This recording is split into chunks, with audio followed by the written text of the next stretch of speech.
following presentation is part of the Beyond the Blast Doors network. This is Pete Fletzer. On this episode of Around the Galaxy, we're going to be joined by Dan Madsen and Scott Chernoff. Join us as we talk about the challenges and triumphs of the very first Star Wars celebration. So strap yourselves in, relax, and enjoy this journey around the galaxy.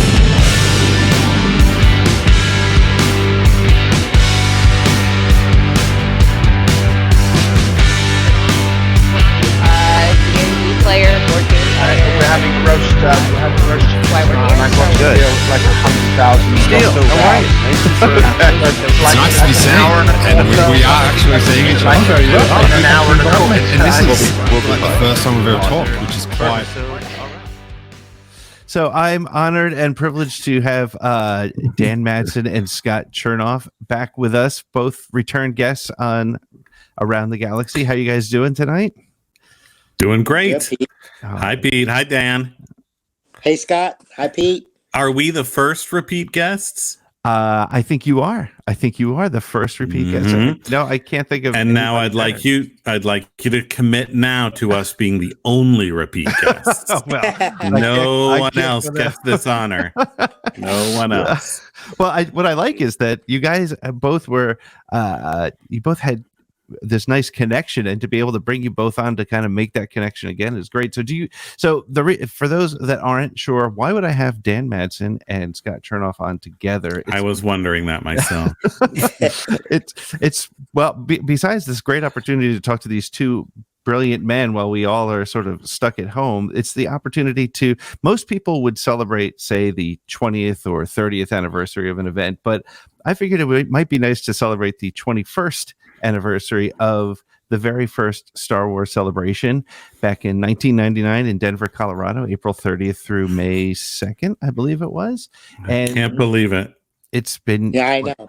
21 years. And so these two gentlemen played a very large part in bringing it to life.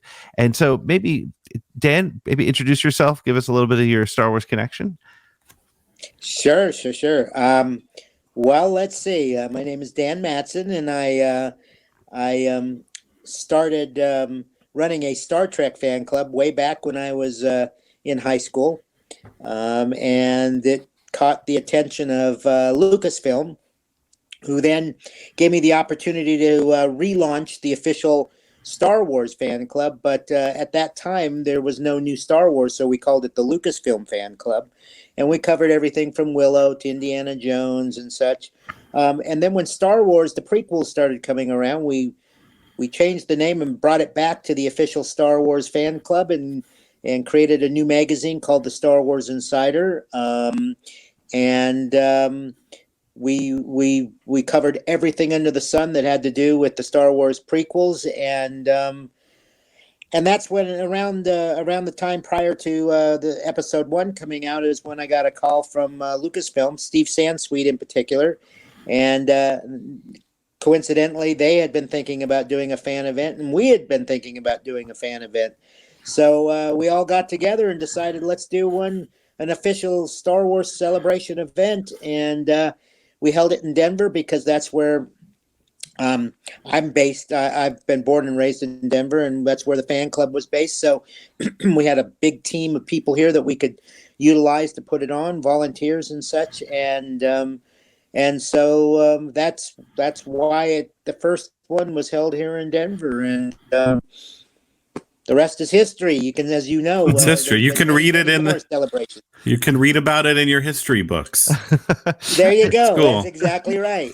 And We're Scott, what Star Wars history now? Conveniently, there's no school right now, so nobody can double check that to make sure I'm telling the truth. But I think maybe you could use this episode of the podcast as homeschooling and sure. Teach your children some they may not have known. Oh yeah, my children are really responding well to that. So Scott, what was your Star Wars connection back at this time? At that time, well, Dan really was way more responsible for the celebration than I was. I kind of parachuted in after all the groundwork had been laid, which is the way I like to roll generally. Yeah, but he was an important part of Celebration, so don't let him fool you. Thank you, Dan. Some might say the most important. By some, I mean I would me. Agree. As we discussed last time on the podcast, so I'll just try to do it quickly. I was a writer for Star Wars Insider, the magazine that Dan was talking about. I started freelancing for the Insider. It was before the special edition, so it must have been around 95, 96. And I started writing more and more. And basically from the first issue I wrote for, I just never let Dan alone. And I just kept, of course, John Bradley Snyder, who was the managing editor at that time, he was the editor-in-chief. He brought me in. I found him. We sought each other out, had a meeting of the minds. And eventually I assumed a staff role as managing editor of the magazine, and I did a ton of writing, and we were covering all things Star Wars, from the prequels to the classics to anything under the sun, Star Wars on the Muppet Show, Star Wars toys, Star Wars bands that were named after Star Wars characters. We did anything because we were just so into it. And this was really, as we talked about before, Pete, there was sort of a dark ages where Star Wars was kind of off the pop culture radar. But obviously, by the time we got to 1999, the anticipation was through the roof for episode 1. And, my involvement with Celebration came because I got a call from John Bradley Snyder, who you should talk to one day if you're ever able to. Absolutely. I'm sure we could try to put you in touch. I don't know. Yeah, I would love that. If he's what his availability is, but he gave me a call and said, "Hey, we're doing the convention and the Celebration, and would you be an MC? I know you do comedy." He knew I was a comedy actor and did a lot of improv at that time, and would you MC? Now, Dan, I don't know if you know this, but I had no idea what that meant. I had never been to a convention. I'd never been to Comic-Con. So Celebration was my first convention, my first con. And when we get back to, I've always been curious who came up with the idea to not call it Star Wars Con or something, to call it Star Wars Celebration. Yeah, that was a joint decision that we all made at Lucasfilm. We all sat around and we decided what should we call it? What should we call it? And I don't recall who it was at that specific meeting. Right. That, came up with the idea of it. Well, we're all celebrating Star Wars. Yeah. Call it Star Wars Celebration. Well, I love that because it was, not the typical name. It wasn't. Right. Yep. I think you muted yourself there, Scott. Yep, I'm lost Scott's voice. Yeah, I think there you go. Now you're sorry. Back. Yeah, no worries. I don't know what happened. It just gave me a message that I was muted. I get the message. Okay, Pete. So anyway, long story short, he said, "Would you MC?" I had no idea what it meant. So he said, you interview some of the actors on stage. I said, "Great, I've interviewed a ton of the actors, for the magazine, and I've got stage experience. I'll do it." I had no idea that basically meant I would be on stage all day for 3 days. But it was such a great experience. It was oh my gosh, look at that little kid over there. That's me with Rick McCallum. Yeah, I was doing some research preparing to talk, and I found somebody's website. I'll send you guys the link. I'll probably put the link in the show notes. But the guy's got all kinds of great classic pictures from Stage B. So there's Ray Park. And I remember he did amazing demonstration of his martial arts skills.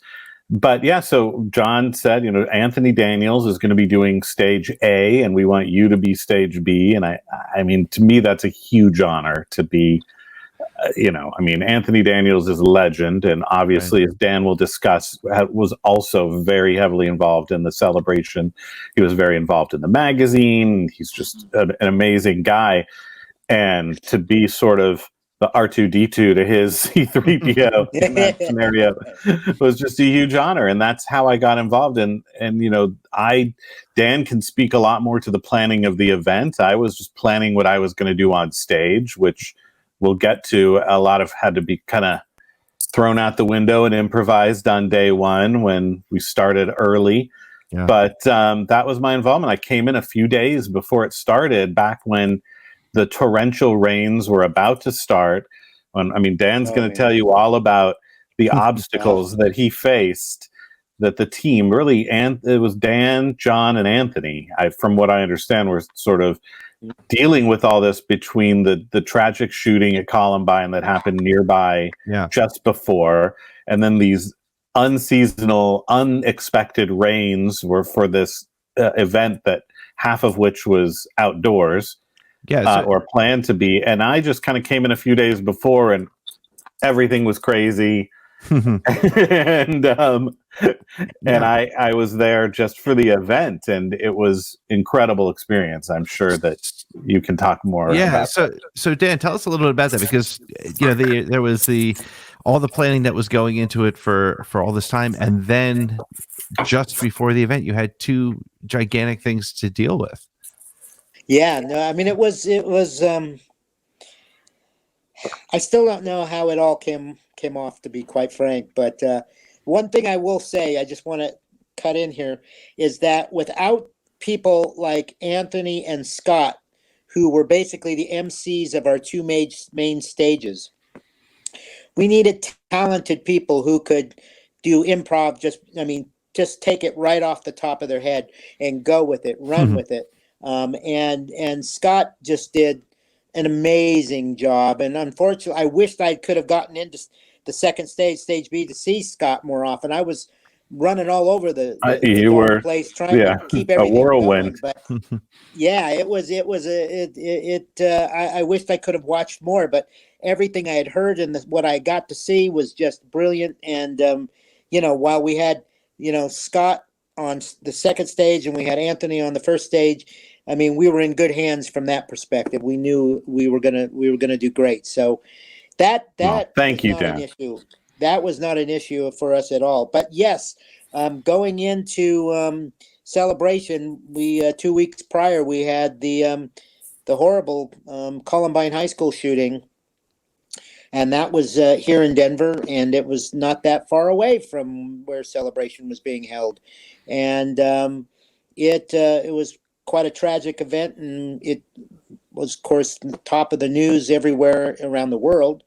Lucasfilm, had heard about it, and the next day they called up and said, we don't think we should do this convention. We think that it's, having it here in Denver with the Columbine shooting just happening there, that it wasn't the time to be celebrating anything there at this time.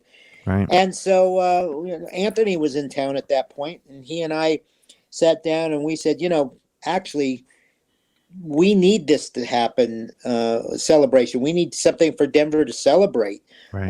It's important for us to be able to have something this special come to Denver and help raise the spirits of people. And we have people all over the world who had already planned to come here and had bought tickets.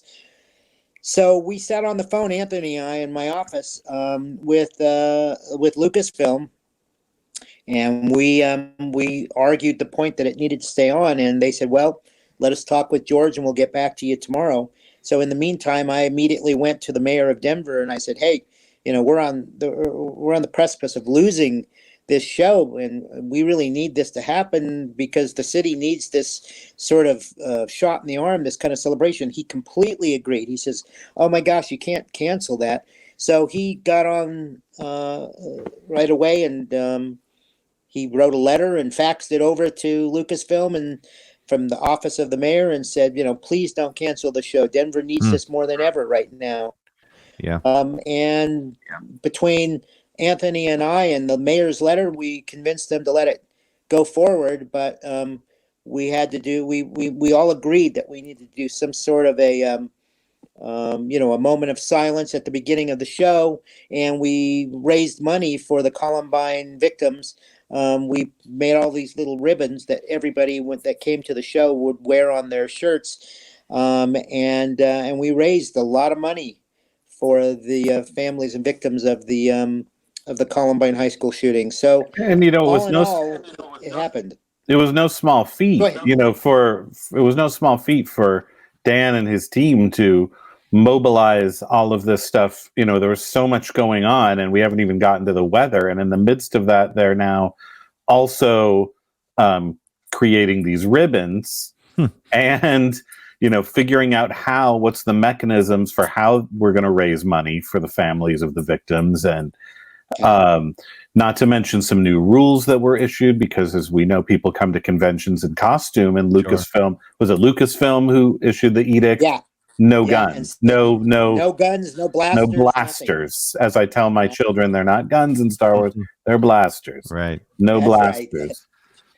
Yeah. And that was, I mean, a whole extra layer for you to organize at the very last minute for an event that you'd been planning for, how long? A year? Well, and the amazing thing too about that, the Yeah. thing about that too is that was 21 years ago, and so much of Star Wars fan sort of activities now, not because of that, but in spirit of the way the Star Wars community is, they raise money. There's a lot of charity work done by groups like the 501st and other things, and so people using Star Wars as a charity event, obviously, And they were there. Yeah, they were there. First. Yeah. Right. Yeah. Patrolling. Without blasters. They were. Yeah. Without blasters. Without blasters. But I remember, I have a vivid memory of sitting on stage at some point over the course of this weekend, because the whole thing was a whirlwind. And, I was, unlike Anthony, I wasn't a part of the movies, or I was a big fan who had now made a bit of a career covering it. But we were all fans, and unlike the conventions of today, it was not, put on by people with experience professionally putting on conventions. This was put on by, Dan is a fan and he's a businessman and he's very accomplished, but this was, I believe, a first for you. But I remember sitting there on stage as a fan, and I was interviewing Rick McCallum, the producer of the new Star Wars trilogy, and I just kind of had this out-of-body moment. The movie was about to come out, and I looked out. We were on our stage. We're in these giant tents, but there were sort of mesh windows, sort of, and I looked over and I just saw a stormtrooper patrolling. It was probably that moment. And it was obviously a member of the 501st, but I remember just thinking, how did I get here? How did I get here? This is amazing. Yeah. And then I, quickly And had thank to God come you back got to there, Earth. Scott. Thank God you got there. Thank you. Yes. Thank you. I got there, So you were dealing with all the issues with Columbine and the tragedy, and at the same time trying to make sure this event still went off, and then Mother Nature threw a wicked curveball at you. Right? What happened right before the show? The worst rain in 100 years hit Denver on that weekend. And, just as a side note, we tried to get the Denver Convention Complex to hold the convention in, but they had already been booked with the, what was it? Was it the NRA? Yeah, the NRA. The NRA had their convention going on there. You can't write a script like that. I know, and they refused to cancel it after the shooting. They refused to cancel. They said, Star Wars or nothing. We don't care. And we couldn't get the convention center, and Lucasfilm didn't want to change the date. So we were stuck. So we fortunately did find the big hangars at the Wings Over the Rockies Air and Space Museum. And that thank God we had that, because without that we were kind of lost. We weren't sure if we could do it. And it wasn't like in the current environment where they decide, where should we do a Star Wars celebration this year, and what maybe, right. I don't know how it works. Convention centers maybe bid, or they see what's free on that weekend. This had to be done in the Denver area because that's where Dan's company was based. Right. That's right. That's right. That's right. That's right, Scott. You're exactly right. So, Thank you. we Finally, came up with the somebody's idea willing that to say I'm right. You're always right, as far as Finally. I'm concerned. Okay. All right. So let me turn that up for my wife. I'll clip By that the out way, for you. Thank you. Thank you. Put it on your phone. You'll have it You're right. gonna notice throughout this interview that the funny one here is Scott. He's hilarious, and he's got. I mean, I don't know obviously, what- he's a comedian. He's done a lot of writing, so I'm bland compared to you, Scott. So I don't know always what love you're listening to talking you. about. I'm your humble servant, Dan. That's all. But yeah, and then we built these big, what I'd call circus tents outside of the wings of the Rockies hangar, and that's where we held the stages. We had Anthony in one and Scott in the other, and Right next door and then to the each rain other. poured down on us. Didn't Boy, you have that like a rain. big giant puddle right in front of the main, right in front of Yeah, your and main there was stage there? yes, and forgot about that. Sometimes on the stage there would be a puddle, Yeah, and there'd be lighting and there were electronics. But I mean, this was like, I mean, now I think people who were there kind of look back with a fondness. It was like Woodstock, in a way. But it was, I can't overstate. When I think the first night that I arrived was fairly low key. Went out to dinner and kind of talked about what was going to be happening. And it was like, well, we're getting these weather reports. We don't know what's going to happen. By the next day, it was like all hands on deck. Mm-hmm. It was like, we have to cover up, because there was there was a lot going on in the hangars, but then there was a lot for what was like the parking lot or outside the hangars, which was a big dirt lot. And this became a big mud lot. And then we were putting up, coverings over the exhibitor booths and the merchant booths, whatever was out there, and just racing to get everything as protected from the weather as we could before the rains really started pouring down. And boy, did they start pouring down. So did the rain start? It started like the morning that the show started, right? It was yes. It started in concert with the show, right? Yeah. It was, I woke up that morning, the first morning of the show, and I knew that the forecast had said that the rain was coming, and I kept thinking, well, maybe they're wrong. And so when I woke up, and I mean, it was pouring, Pete. It wasn't just like, a soft English rain. It was pouring. It was absolutely coming down like with cats and no dogs, let up. And no let up. I mean, constant throughout the entire set. The last day, it finally started clearing up, and we had a little bit of blue sky, but there was water puddles everywhere. You looked, and these tents that I was telling you about, we were assured that they were waterproof. They told us, oh, no problem, they're going to be waterproof. Nothing will get in. Well, they didn't plan on it being the worst rain in 100 years, kind of rain. And there were leaks in parts of it, and there was puddles of water all over, and it was. It was like I said, I'm still amazed that we actually survived the thing, because if anything could go wrong, it did. I remember. I'm sorry, Pete. Go ahead. No, I was just going to say. So you had people lined up outside in the rain to get in. How many people came to this event? Oh, we had something like we didn't ever get an exact count, but I think it was somewhere in the range of about 25,000 people. There was a lot of people. And what I was going to say is I remember that first day, a lot of people were on the convention floor, or they had to wait in line to get in, which was a whole other issue. But a lot of people were lined up outside the two tents, the Anthony Daniels tent and the one I was in, waiting for the opening ceremonies that Anthony and Dan were going to do. And then all the, just parade of actors and behind the scenes artists who were going to be interviewed. And they were out there, and I remember Anthony going down the lines and cheering people up, and really having a lot of personal interactions with. I mean, he was the unsung hero, or maybe the sung hero of that event. But one of my most vivid memories of the celebration was on that first day, when there was the opening ceremonies were going to be first on stage A, and nothing was to be happening at that point on stage B.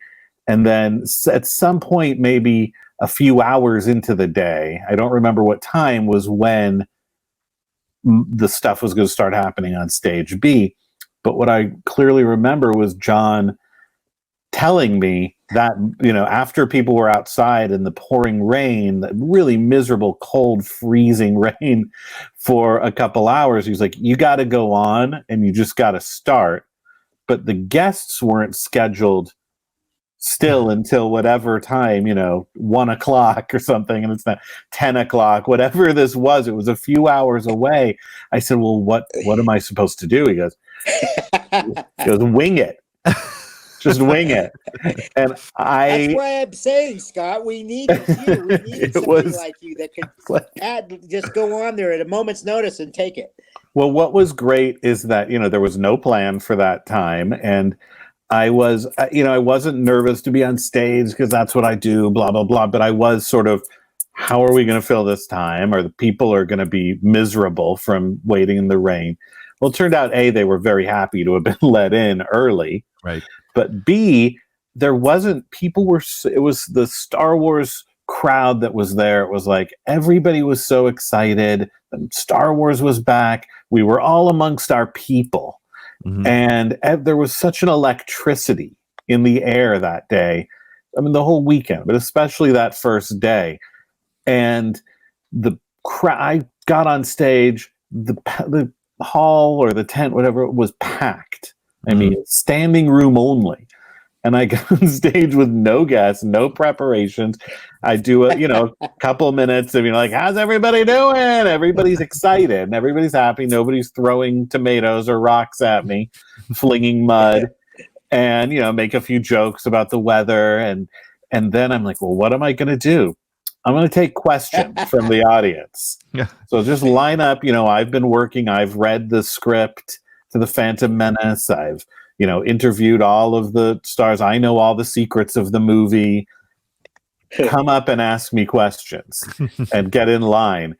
But there's, of course, very strict rules about what I could talk about. That embargo had not been lifted yet. Nobody outside of, this loop had seen the movie or read the script as we had. So the first question, I can't remember what the question was specifically, but it was one that I could not answer.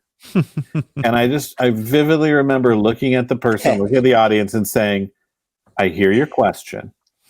I can tell you that I cannot tell you the answer. However, there is an answer and you will find out. And the place exploded, cheering. They were so excited. And so the audience really made it easier for me because I realized that the fact I could just telling them, yes, there is an answer to your question. I can confirm there's an answer to your question. And you'll find out in 3 weeks. And that carried me through somehow. A lot of questions and answers. Not everything was about the prequels, so I got some that I could answer. But that's what I did for 2 or 3 hours before the first guest arrived. Wow! I mean, it was brilliant. I mean, Scott just got up there and took it over, and I can still remember John coming back and saying, what had happened and how, Scott, you had to just kind of wing it. And he was like, I remember saying to him, I said, oh my God, I said, can he do that? And he says, oh yeah, don't worry about it. Scott's got to handle it. And I was like, okay. And sure enough, you sure did, man. I'm telling you what, we were so lucky to have you. I keep saying this. Well, because I don't get an opportunity to talk to Scott all that often. So while I have him here, I want to publicly let people know how important of a role he played at Celebration 1. And John Snyder too. So, Pete, if you ever get a chance, you really should talk to John because he was integral to the event and to the magazine. Right. And to the magazine as well. I also and company as well. And I really appreciate that, Dan, but I will say a couple things real quick and then I'll stop babbling. But number one, I really appreciate that. I really appreciate that. But I was just as lucky because, you and John were the ones who kind of let me into this world that I, really loved and let me onto the other side of that curtain. And it was so meaningful to me. And for several years, I was able to make my living as a Star Wars journalist. And that's thanks to you, John, and you. And it means a lot to me. And otherwise, I don't know how I would have been supporting myself during that time. So thank you. And I also want to say, awfully nice of you to say, Scott. But Dan is a legend in the Star Wars community, deservedly so. But I'm thrilled to be a small part of Dan's story.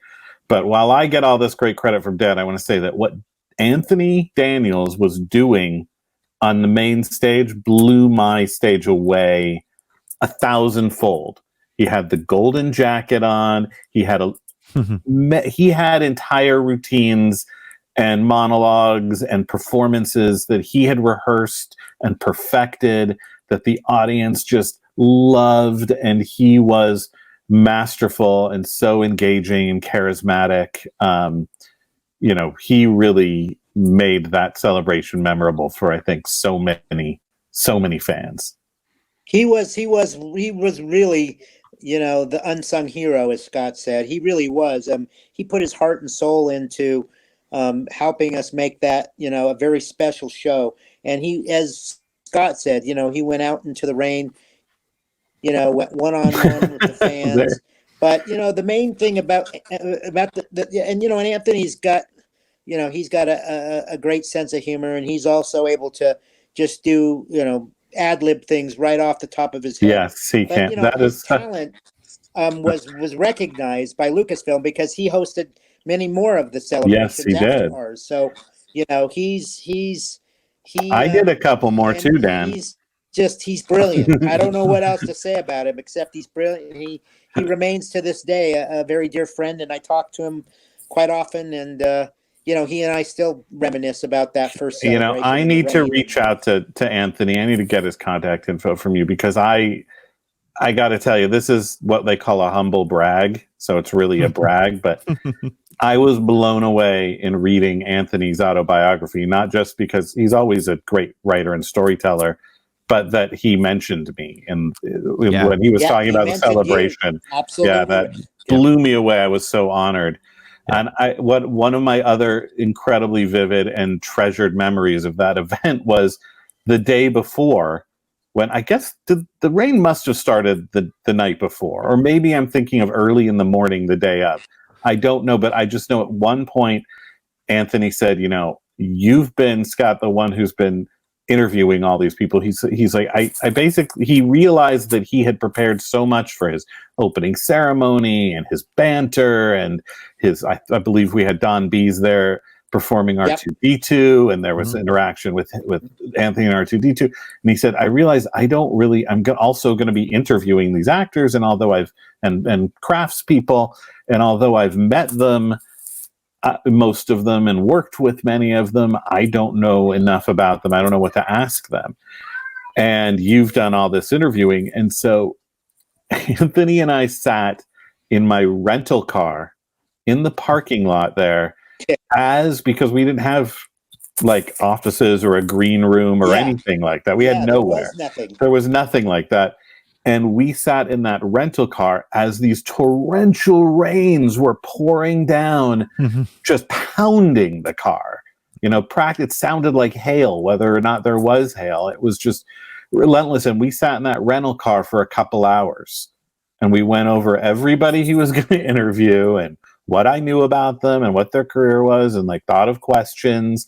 And in the meantime, many anecdotes from his Star Wars career were sprinkled throughout, and much gossip. And it was just, such a great experience to sit in that car surrounded by all this rain we were sort of taking shelter from the storm. And that was just to be able to do that is, as a fan of Star Wars and Anthony, is a dream come true. That kind of an experience. I did kill a few people for it. To hear he was very impressed with what you did. So He's awesome. That's pretty wild, and it's interesting because and to hear you say, I was fortunate. I interviewed him once, and he's one of those guys that he does get a little bit of some people do say, oh, he's very proud of himself and that sort of thing. He should very be. British. But he's amazing, and I don't Wouldn't know. you be proud if you were my the God. only person in every episode of of the without a Star doubt. Wars Star Skywalker Wars. saga? And he's what I loved about talking to him, and this must have been a similar experience for you, Scott, is the one time that I did meet him there. He's if you listen to his, I listened to the audio version of his book, and while I was driving, I heard them call out your names, and I was like, all right, good for them. But it's funny when you're talking to him, he just sometimes naturally slips into C-3PO, and it strikes you that not only am I talking to this nice British gentleman who's an accomplished actor, but it's C-3PO. It's such a weird sort of thing, the way it just sneaks out sometimes, and that's usually when. Well, there's some of Anthony in C-3PO, and I guess some C-3POs in Anthony, but. Yeah. It's interesting because there's so much more to him, as you both know. This isn't about Anthony. Enough about Anthony. True. Enough about him. Buy his book. Yeah. You'll learn everything. If he wants to be on the show, he'll call me, I'm sure. Yes. Just wait by the phone. I'm just it's hasn't rung yet. I'm expecting it any moment. So you had what were some of your favorite memories from the, I mean, there was a lot of clearly there's a lot of events, as an event itself, it's got there's a very important part to you personally and to the Star Wars fandom, but were there any particular moments that just stick out to you as just favorite parts, or interviews for you, Scott, or Dan, events, things that happened that just stick out as that was what made it super special? Or Dan, you want to go with that? You go first, Scott, and Okay. then I'll add mine in. Well, I spent the majority of my time on that stage. There was so much there that I wanted to do. I mean, they had the giant life-size X-wing in the hangar. There was like a video room, which if I was just there casually, I would have probably spent 5 hours just sitting in the video room watching all the rarities and clips and stuff. That was great. And there was like the old Star Wars arcade games were there. But so most of my memories are on stage. The things that stick out the most for me, I saw, and I've been to several Comic-Cons since, I saw my favorite convention costume of all time. And that was a guy dressed as the original Darth Vader action figure. So I don't know if you saw this guy, Dan, and I wish I had a picture of him. He I had saw that guy. a vinyl cape standing up, just like the old Kenner action figure, and he had in his arm built in the lightsaber. Old people like the three of us will remember those original lightsabers in the action figures, and I just was blown away by the creativity of that costume. And other than that, because it's such a whirlwind, I believe I got a quick lunch break every day, and I made sure to circulate throughout the convention during any break that I had, but mostly what I remember is the camaraderie of putting it on and sort of weathering the storm, and how the audience and the people putting it on kind of were in it together.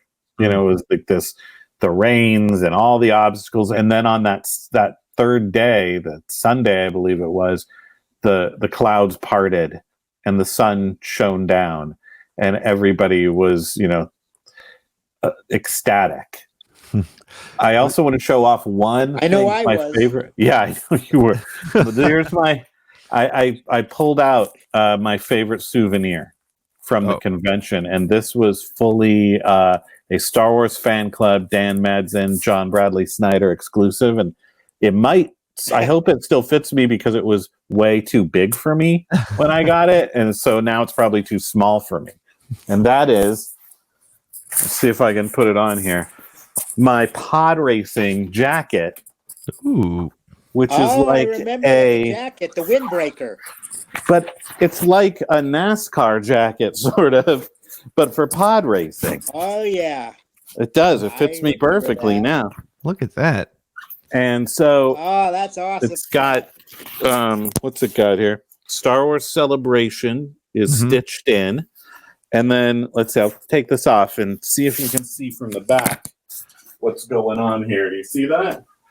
Oh, it's a. Do I need to lower myself? Well, I can't hear you, so I'm going to screw me. There we go. That's awesome. Work it, Scott. Work it. That's beautiful. I was asking you if you could see it, and then I realized that I couldn't hear a word you're saying. No, we saw it. That's great. It's got the pod racers on the back. I haven't seen that jacket since 1999. I don't know why. I don't have one of those. I have the Darth Maul face embroidered black kind of baseball jacket. I still have that, but I don't have one of those windbreakers. Oh, I don't have the other. I don't have the Darth Maul one, so we're even. There you go. Well, you have one. I have the other. Yeah, exactly. That's fantastic. That's amazing. I love the fact that you still have that. So I'm really glad that I still have it because, like, my son, who's 4.5, loves the pod race and anything that involves vehicles moving quickly. So perhaps one day he'll grow into this. That's amazing. It's great. Were there any particular interviews that you conducted on stage that just stuck out to you? I should have been wearing this the whole time. That would have been a cool reveal. Let's start over. Let's start over. Like the reveal, back to the beginning. I like the reveal. So. The interviews I remember the most are Ray Park, because he would also do a demonstration of his martial arts skills, which also became an issue because suddenly there were puddles on the stage. So I remember just cringing. Anytime he got near a puddle, I was terrified that, this was going to be the event that killed Ray Park. But it must have been interesting because I can't imagine, because unfortunately I was not there. But I can't imagine. I mean, it must not be a true fan. No, I know I must not be a true fan. But it must have been interesting because nobody had really seen Darth Maul in action, so it was just this really talented martial artist who you knew was going to be red and black, and you saw him in the trailer, but because there was no scenes yet, so it must have been just. Must have been. We had footage there. We had actually footage Okay. there. We showed on Anthony's stage, a big screen there, and we actually got to show some of the duel between Darth Maul and Obi-Wan and Qui-Gon. Oh, awesome! So, and of course, people got to see him in action as Darth Maul on the big screen there that we had on the main stage. And they'd seen him in trailers, and right. And we in the magazine had been hyping him. I mean, remember, for those who are watching this now, there was no StarWars.com at this point. Right. That's right. If there, no, wait, I correct myself. There was a StarWars.com, but not as we know it. Right. Right. It wasn't exactly the place for breaking news at that point yet. Right. It was the 90s still. Right. But we had been hyping Darth Maul and the trailers, obviously. I remember interviewing, I also have strong memories of interviewing Pernilla August, who played Shmi Skywalker. I think that's because I had a little crush on her at the time. But and of course, somebody else we should talk about who was a big part of the celebration, who has experienced, a lot of ups and downs in the Star Wars community, was Ahmed Best. Right. And he was great as an interview. He's a super funny, friendly, charismatic guy. The audience loved him. And keep in mind, nobody had seen the movies yet. There was no anti-Jar Jar contingent out there. And, maybe Dan can talk a little bit about this too, but on I believe the Saturday night of the celebration, at a separate location, at basically a club, like a music venue, a rock club or something, in the Denver area, Ahmed and his band played, and it was an event called the Jar Jar Jam. And it was like this big rock show that people were dancing. I mean, imagine a hall full of nerds like us just dancing with abandon. That was actually Jar at Jar a Jam Jewish synagogue. Oh, by the okay. Oh, what? Well, you So did that such a it's good job really with it that I thought it was like They some built it sort of into cool a club. stage for Ahmed. And I don't know if you remember, if you were there, Scott, but if Ray Park got up on stage and he Yes. and Ahmed did a bit of a rap together up They there were on stage. freestyle rapping. It was very They were surreal. freestyling rap. Yep. And you know, I Yeah. was, as I'm sure Dan was, just physically and mentally exhausted at that point, because keep in mind this was Friday and Saturday all day. There was all the prep for the convention, Sure. which was much huger on Dan's end than mine, as I've mentioned, but I, had some. And then the just physicality of being there all day, kind of being on stage all day, Friday and Saturday, very little sleep. And I remember just like, I didn't want to go anywhere that night. Right. I just wanted to go to the hotel and sleep. And I remember this was also pre-GPS. I got lost on the way. I really got lost. I think for like a half hour. And I was like, oh my God, that probably because I was so fatigued and I just couldn't focus. And I remember just why am I going? And I went there and it was just so euphoric. Everybody it was this tremendous release at the end of Saturday night, and the whole place was packed and people were so happy and positive. And then the next morning, the sun came out. So that was to me sort of the Jar Jar Jam, which I somewhere still have a little flyer for the Jar Jar Jam. The Jar Jar Jam was like sort of the catharsis of the whole weekend, sort of the peak. And then it was a downhill and a smooth, easy breezy, fun, sort of almost now we're getting nostalgic day on Sunday. Yeah. Oh, that's nice. That's great. Yep. Cool. Yep. You're right, Scott.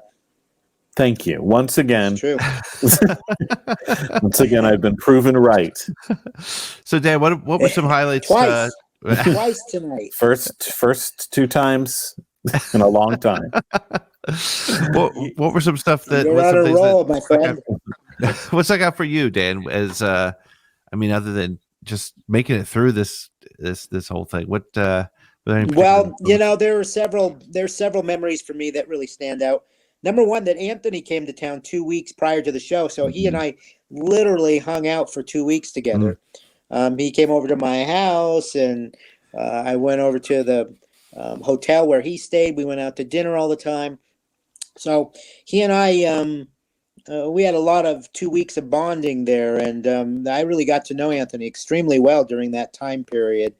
Another probably very special moment was at the end of the event. Anthony asked me to come up on stage, and he kind of noted that, he says, Dan's the one who was behind all of this, and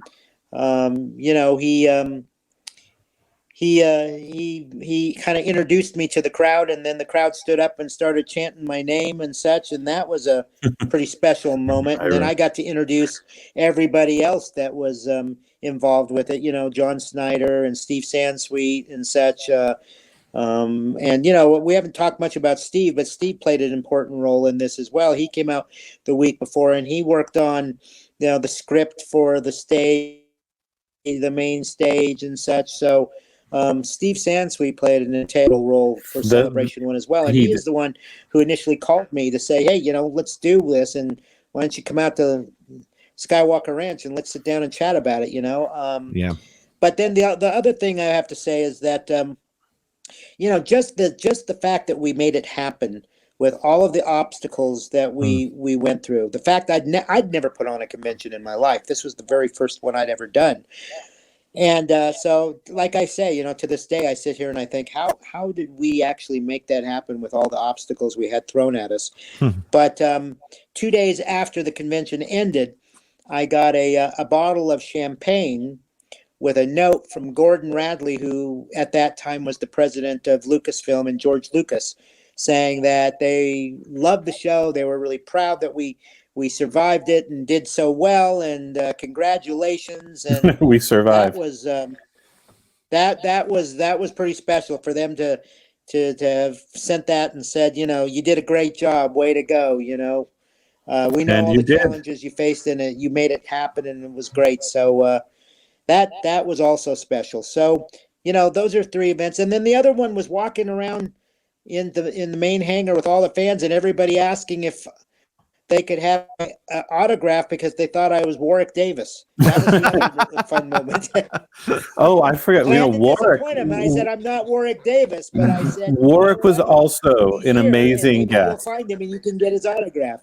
I want to say that Warwick Davis, as anybody who's been to any of these things knows, is an amazing guest. I believe he's emceed at some later conventions. And because I also emceed at Celebration 2 and Celebration 4.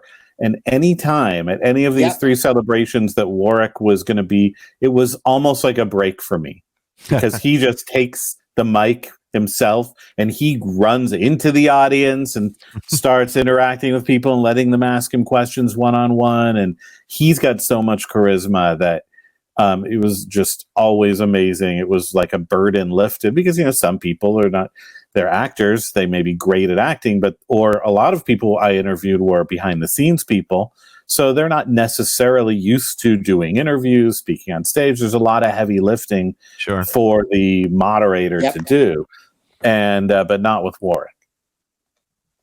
That's great. And Steve Sansweet, I will concur, just was always a hero during everything to do with Star Wars Insider and the fan club and the convention and he's good. He's good people. Yeah. He's got a few cool toys. Got a few cool toys. Yeah, 1 or 2 hanging around. That photo of you and Anthony that Pete has shown a couple times is just so classic, Dan. They're hilarious together. Anthony, I was at the Star Wars celebration in Chicago, and he and Anthony were on stage together, and I swear they were like a comedy duo. I wanted to see a TV show with those 2 on it. Those 2 working together are hilarious. I always, I've always thought, if I had the power, which I, at some point I thought maybe I would, but at some point hasn't happened yet. I'm like, I would cast Anthony in so many things. He's so good. Outside of that costume, there's so much he can do. Yeah. And he tells a great story too.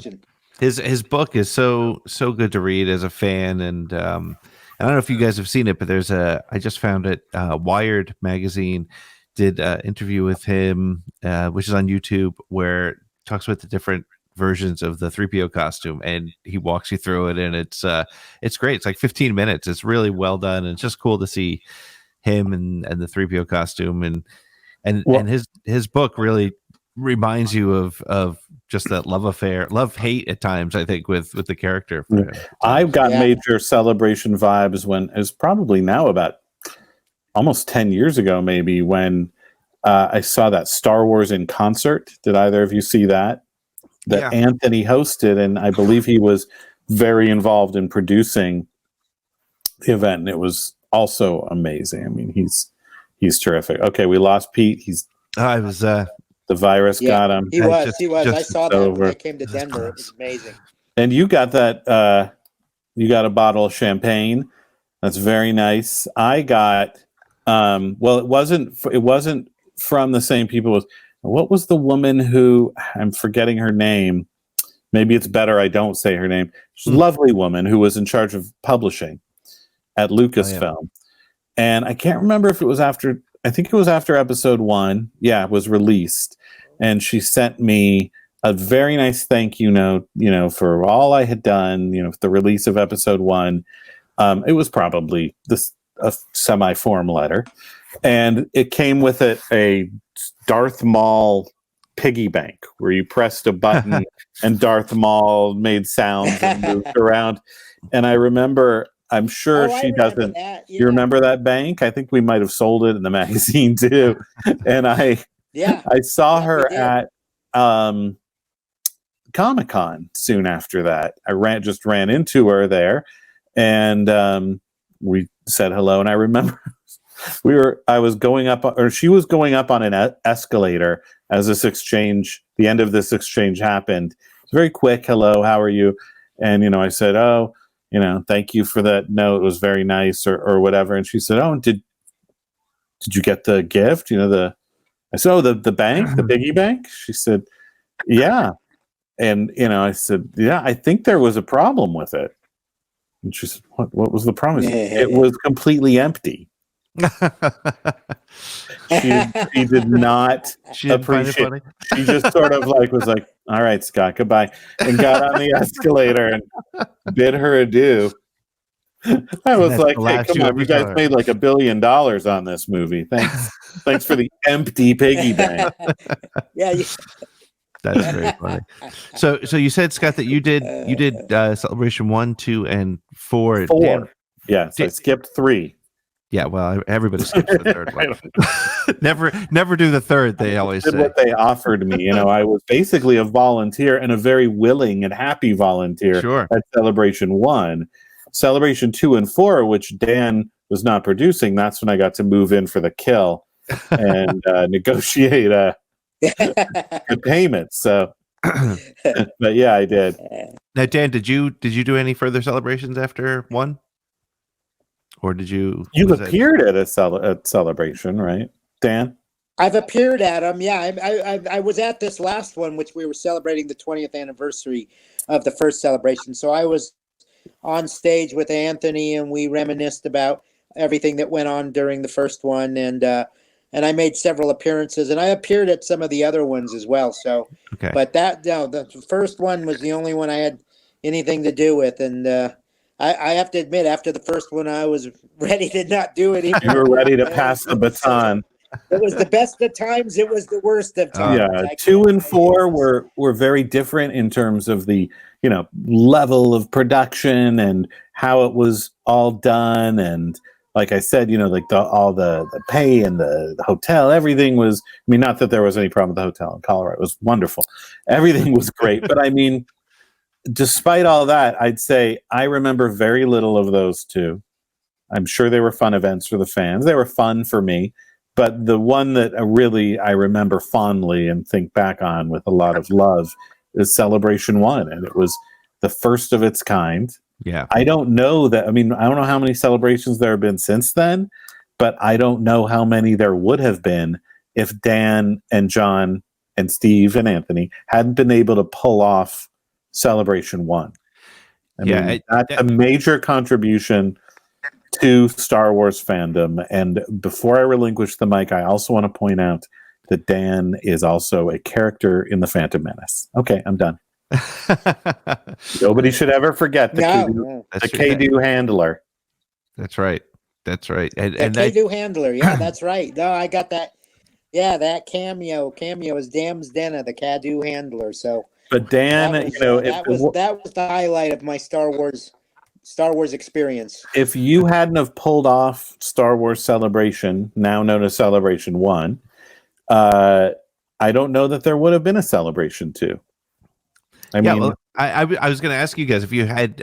First of all, was there a plan to eventually do more, or was this sort of a let's see how this goes? And were you getting a sense that this was something that could continue and should continue when you were there? Dan, what do you think? Yeah. No, I'm having a hard time hearing you guys. You're breaking up so much, I can barely understand what you're saying. I apologize. It's okay. I'm sorry about that. How dare you? So if I don't respond to your question right away, it's because I can't hear what you're saying very well. He was asking if there was any plan. I was saying I don't know if there would have been a Celebration 2 if you hadn't pulled off 1. Are you with me? Oh. And he was asking if there was a plan. Lucasfilm was happy. Yeah, there was a plan to do. Not right away. But eventually, after a little while, they started talking about doing a second one. And, they realized the first one was still, even with all of the obstacles, it was a success. So, and the fans were craving another one for when episode 2 came out, or not episode 2, Attack of the Clones. Mm-hmm. So, episode 2. Yeah, I mean, I don't know that I would have wanted to do a second one. It just, the first one took a lot out of me, and I enjoyed it. Don't get me wrong. It was an amazing event, and I'll always remember it with fondness, but it was just for someone who had never run an event before to have to do that. It was just it was really a difficult thing to try to accomplish. Yeah. So I'm just glad we were able to make it happen.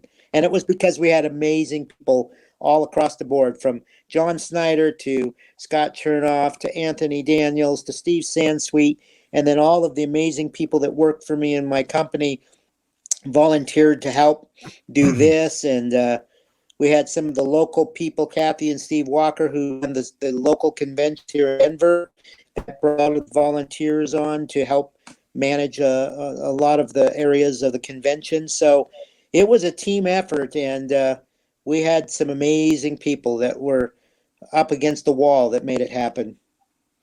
Well, it's I think it's an understatement to say that fans who are, whether they're older fans like myself or fans who are like my kids who I'm planning to take to Celebration, which I'm assuming will probably be delayed due to the coronavirus. But when it comes back, my kids would thank you guys for getting that first one off the ground, because without that, it's interesting. The last year's Celebration really has, to me, kind of reinvigorated a lot of the Star Wars fandom. Everybody I speak to who was at the one in Chicago this past year have nothing but phenomenal memories of it. And again, as I said, without the work that you had done 21 years ago, it wouldn't have been happening. And it's become I'm proud of the fact that there's been 13.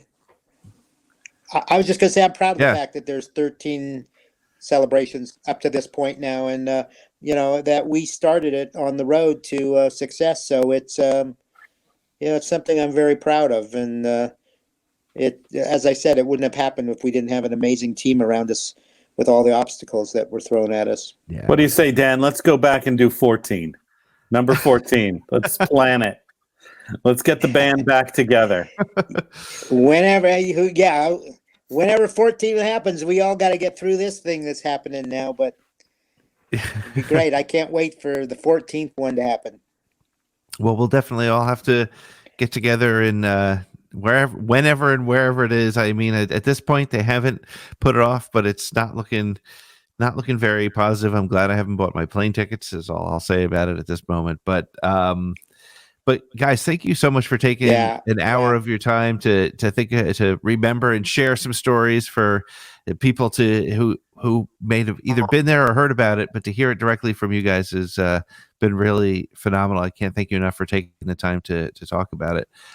Thank you so much for having us, and this was really fun. And thanks for giving me an opportunity to talk to Dan for an hour, because this guy, he's a mover and a shaker. He's not always going to take my calls. I mean, let's face it. Where am I trying to point at you? There you go. There you are. Do you guys? Scott and I need to hook up more often. This is I forget how much fun Scott is and how much I love chatting with him. So next time you're in LA, renew our opportunity to talk with each other again. Do it. Scott. I got nothing but time right now.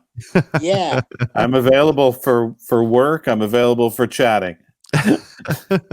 Yeah. Well, guys, so for people who want to follow you, where can they find you online? Dan, you're on Facebook, right? Dan? I'm on Facebook under Dan Madsen, and they can find me on Twitter under the Dan Madsen. And those are really the two places that I frequent. I did not know. Oh, I'm gonna have to follow the Dan Madsen. I'm on Twitter, just Scott Chernoff. Good luck figuring out how to spell it, but at Scott Chernoff, and or just tweet at the Dan Madsen, and I'll find it. Excellent. I'll be following Dan. Well, guys, thank you very much, and I hope to see you both at a celebration. Thank you, Pete. Thanks. Thanks, guys. Thank you, Pete. Really appreciate it.